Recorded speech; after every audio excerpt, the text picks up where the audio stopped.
Hi everyone, and welcome to the Objective Performance Podcast, the podcast to keep improving and reach the top. I'm Julien Astoric, French physiotherapist and S&C coach. Every 2 weeks, I'm going to interview sports physiotherapists, physical trainers, S&C coaches or others who follow and take their athletes to the highest level. The first part of the interview will be about their journey. Where do they come from? Where did they study, travel, and start their career?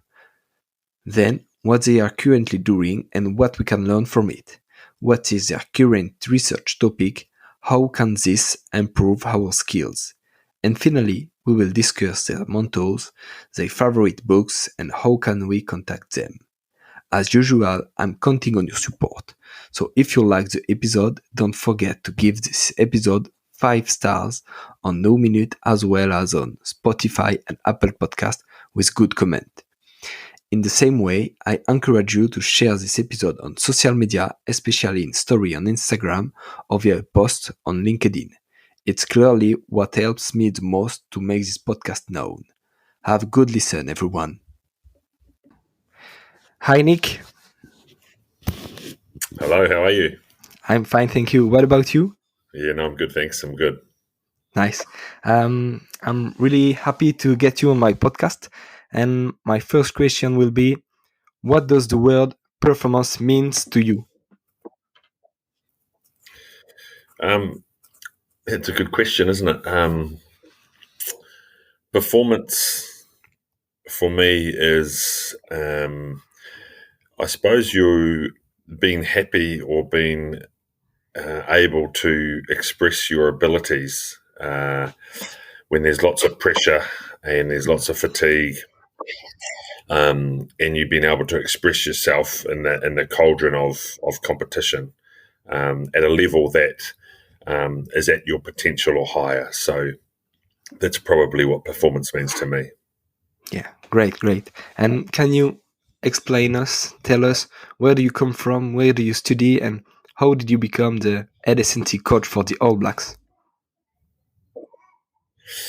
From New Zealand, live in Tauranga, and I was born and bred in New Zealand. I went overseas to study in Australia for 4 years. I stumbled into rugby, to be fair. I played the game myself, but I never thought there was a career in coaching and S&C coaching in rugby. At the time, there probably wasn't. That was 20 years ago. And so I was sort of doing it for love at the time and just gradually got paid and got asked to do more and more work. So it was a little bit by accident and just being in the right place at the right time. I started with Waikato, a province in New Zealand, and then went to Super Rugby, which is our professional comp, and then was lucky enough to get this job back in 2008. Great. And how do you currently manage the egos with your players? You know, how do you manage some of the best players in the world? You know, like at S&C, how is it for you? Yeah, it's interesting you say the egos. I don't think there's many egos in our team. There's obviously some very good athletes and some very good players, but they're no different to the ones that have been here for 5 minutes. It's just the coach athlete relationship. Try and help them. Try and let them know that you're there to help them, and try and figure out how you're going to help them express themselves on Saturday. So, I suppose it's about trust and a relationship versus managing egos. I don't think managing egos you're going to get very far. I think it's more trying to establish a relationship of trust and genuine communication where I can talk to them and they can talk to me. Great. And how do you manage pressure? You know, you have one of the biggest work maybe in the world, in the sport performance world.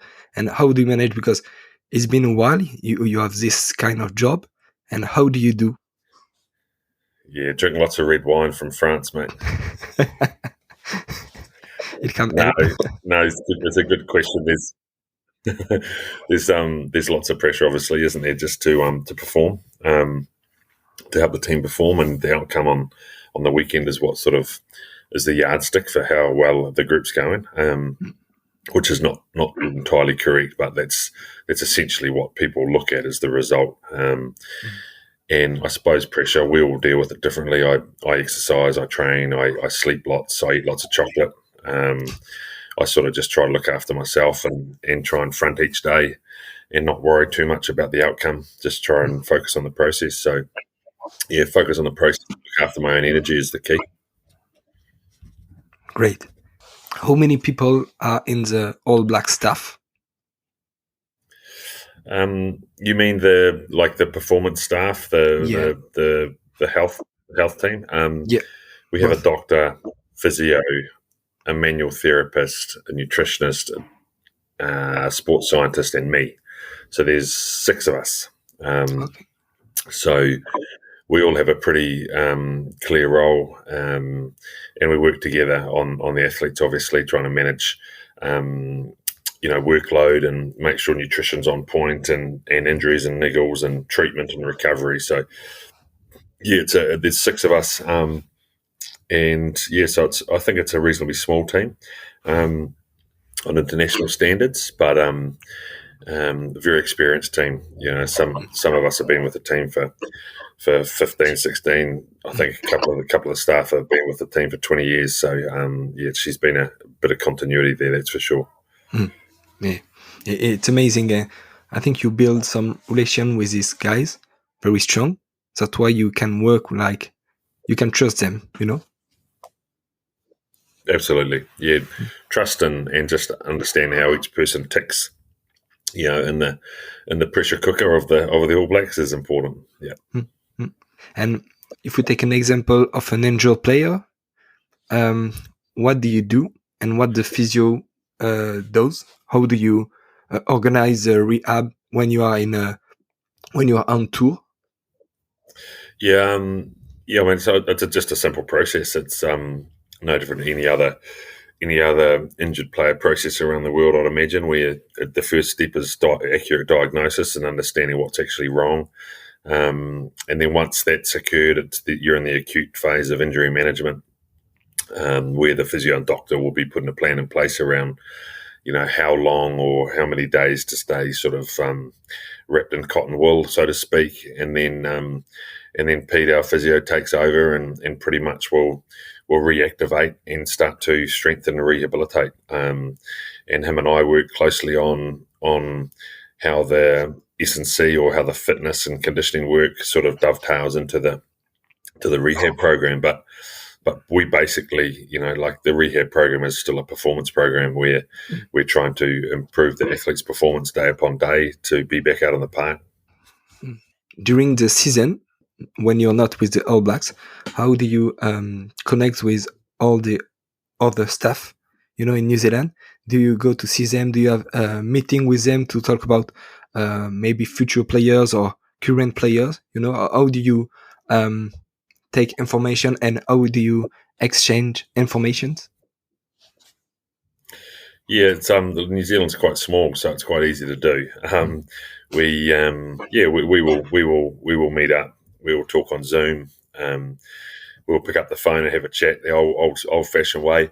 But there's lots of sharing of information and observations, and lots of conversations. And obviously, we have an off season where the players are back with another team, so staying connected to the players as much as possible is important, and just trying to keep your finger on the pulse. The first step for the All Blacks is selecting a team. So we try and help the selectors, have all the information from a physical perspective as possible, so that they know what they're getting and they know what they're picking or selecting. And so, the communication and the collaboration is sort of goes 12 months a year. Perfect. And how do you prepare those athletes for the international level compared to Super Rugby level? Is it close? And the same question than before.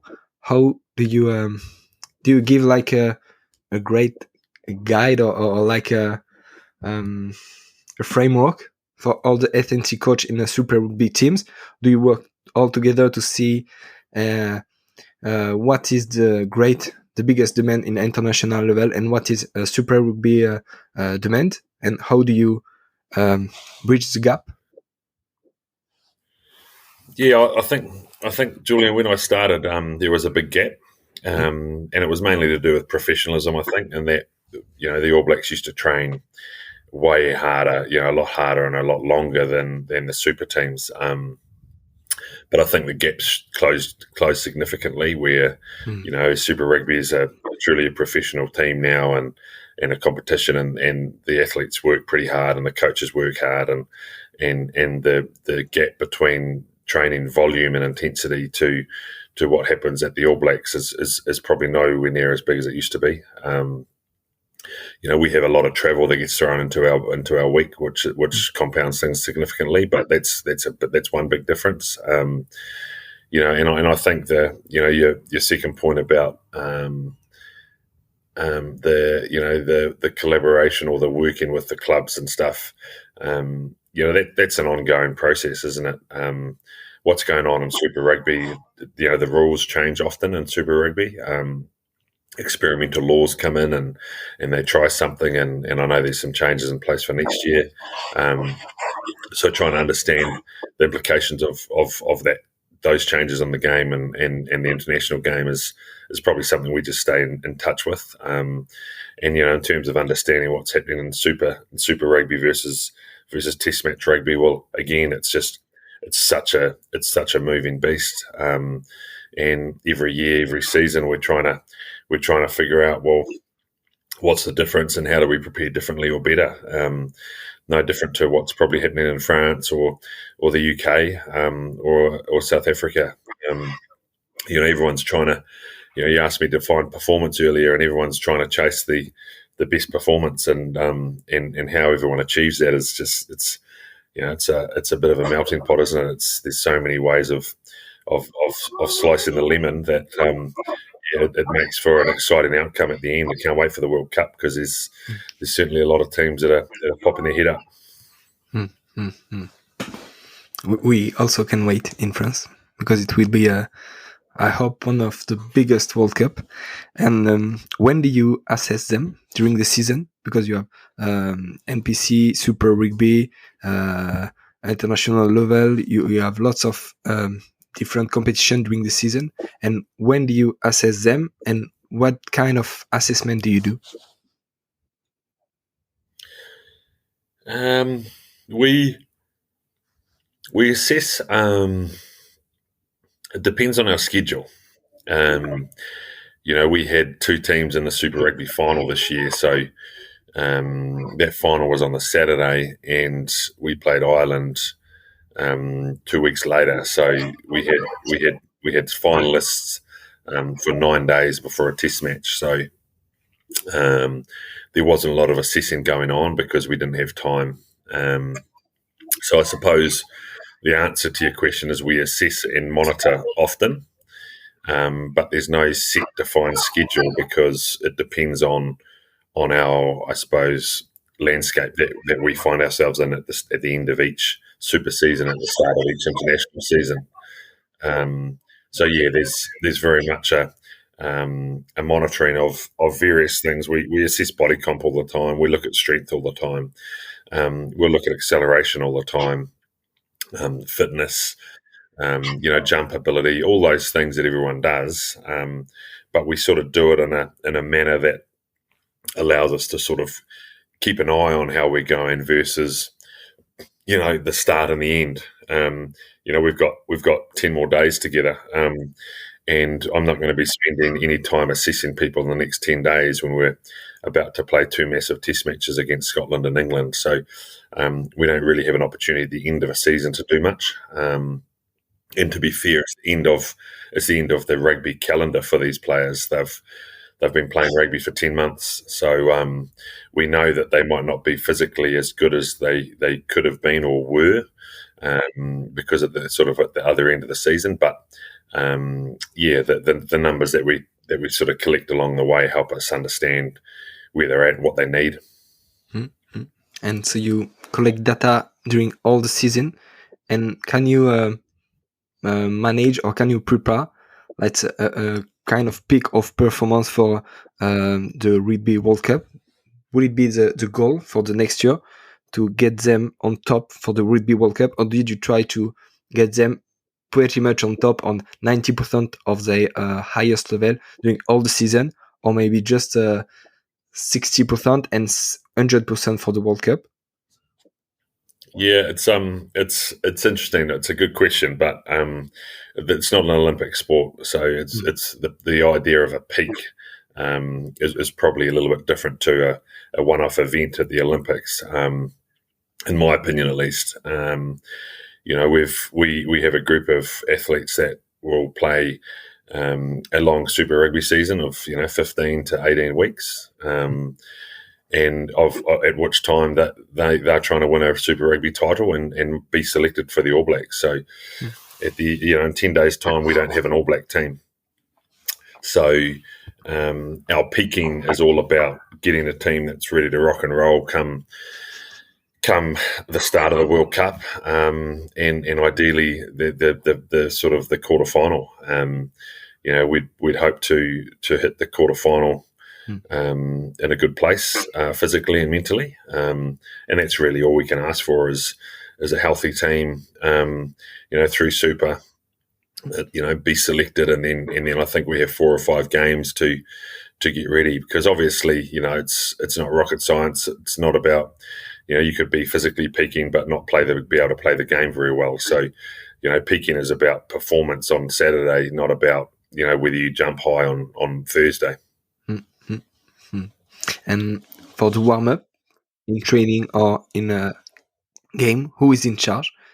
Is that you, or do you have few guys with you? How do you manage with the technical staff, and which part is physical part, or which part is rugby, or is it all together?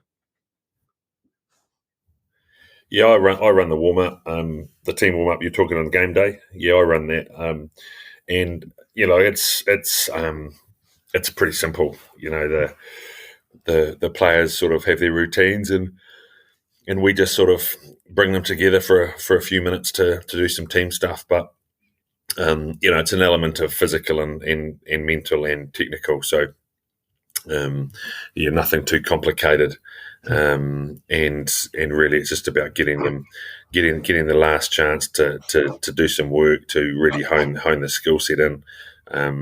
Ironically, nowadays, there's about 20 minutes between the end of the warm up and kickoff. Because of all the stuff that goes on between. So it's an interesting setup now with the commercial demands of the game, and who knows what it'll be like at World Cup. It'll probably be 30 minutes between warm up and kickoff. So the warm up sort of it's a part of the process, really. And it's we don't overcomplicate it. Mm-hmm. And for recovery, what do you do? Is like warm up is not complicated, but you do it well. And how do you? I think you eat well, you drink well, you sleep well. You're trying to sleep well, but what kind of technique, or who is in charge for what part? What part of recovery? Each of them, like food, like feeding. Who is in charge? Nutritionist, or you do it within? We have a nutritionist, and she works with me. We work together, and she works with each of the players individually.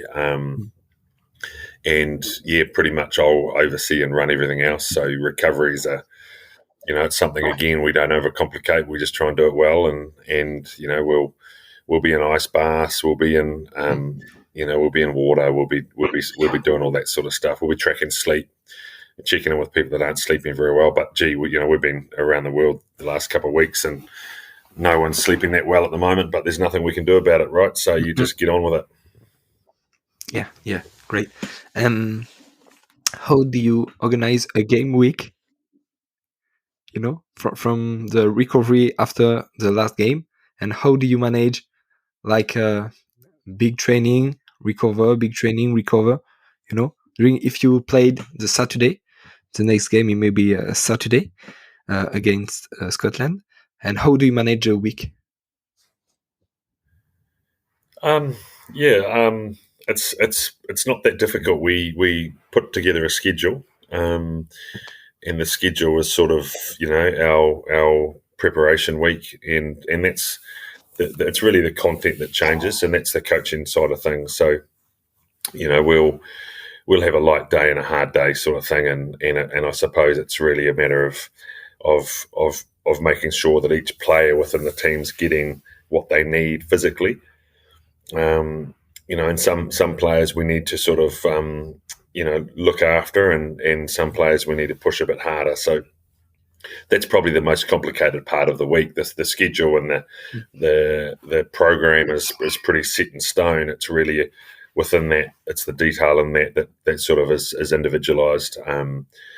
So you could have a player that's got a bit of an Achilles problem that we might just look after a little bit, and you've got another player that hasn't played for 2 months that just needs to train hard, and you got another player that's playing every week and just needs to do bare minimum. So it's all about managing individuals within the week rather than any complicated, amazing week structure.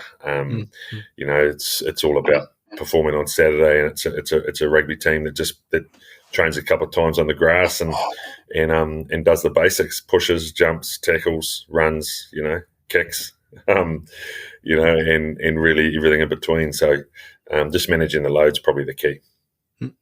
Great, thank you. And who are your mentors? Who inspire you in your journey, in your work journey? Yeah, that's a good question. I don't really have any mentors. I've never had a mentor, but I've had lots of people that I really enjoy talking to, or that I've learnt lots from. Professor Christian Cook was a physiologist that I had a lot to do with in my early start of my career. Kelly Starrett from San Francisco wrote the book Supple Leopard. Him and I still catch up most weeks just for a chat, mainly about our kids. But we talk a bit about I suppose performance. He does a lot in America. I spend a lot of time just chatting with other S&C coaches in New Zealand and in other sports in Australia, around programs and details and trying to look for learnings all the time. But I don't really have one mentor or one book that I've loved. I just I suppose I just don't sit still, and I just try and keep getting better all the time by learning more. I have a lot of students, a lot of PhD students who have been awesome for me because I'm keeping up with literature through them. We're doing new stuff with them, and they do all the work, and I tend to get to read the summaries, which is pretty cool. So I sort of feel like I stay current by continually reading and talking to people. But don't really have a mentor or a favorite book at this stage. And you also work for Auckland University of Technology. And what's your job over there? I left the University of Auckland Technology. I'm at the University of Waikato now. Okay, because Waikato is closer from your home. That's right. Yeah. And what's your job? So I work. I'm an associate professor in human performance, and I basically help postgraduate students. So I supervise PhD students to do their PhD. So I'm a supervisor. I'm a postgraduate researcher, and so I think we've had about 5 PhDs complete this year, which is pretty cool. And most of them are in rugby union or parts of it, sevens, 15s, women's rugby. So we're continually doing stuff in rugby around, strength, power, heat acclimation, recovery, nutrition. We're constantly looking at how we can sort of learn more from what's out there and keep sort of pushing ahead. It's amazing. And how do you work between this And the All Black staff, how do you organize yourself in a week? Do you do Monday, Tuesday is a university, Wednesday is talking with All Black staff and all the S&C coach in Super Rugby, or do you mix everything during one day? You know? Yeah, no, this when we're together playing, when I'm with the All Blacks together and on tour, I sort of everything's about Saturday, so I tend to try and minimise all the other stuff. And when I'm not with the All Blacks touring, that's when I do, all the university work and spend more time sort of chatting to clubs and doing some professional development and, maybe traveling around looking at different things. But yeah, when we're on tour, you're too busy to do anything else. It's just full on. I'm up at 5 or 6 every day and going through to the end of the night. So, there's 35 athletes to try and look after and 6 coaches to try and manage and she's all go. So not a lot of opportunity to do much else. Great. And Nic, if someone who is listening to you wants to contact you, how can we do it? Do you have Instagram, Twitter, or LinkedIn, or whatever? Yeah, I'm on LinkedIn, that's for sure, and I have an Instagram handle, Nic Gill Health and Performance, and a website, nicgill.com. So plenty of ways to track me down on the socials. And always happy to answer questions and chat with people online, not a problem. Yeah, great. Nic, I know you are busy and I'm really happy to get you on my podcast. So thank you very much. No problem, mate. Thanks for having me. Sorry I had to juggle the times around a little bit, but we got there, mate. We got there. Yeah. Thank you. See you next time. Okay, mate. Thank you. Bye-bye. Bye. Voila. Thank you for listening until the end of this episode. I hope you had as much fun as I had recording it. If you want to help me, the best thing is to share this episode to as many people as possible.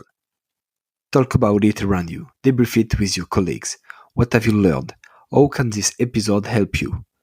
Feel free to give me feedback or suggest people to interview. I will be happy to answer. See you soon for a new episode.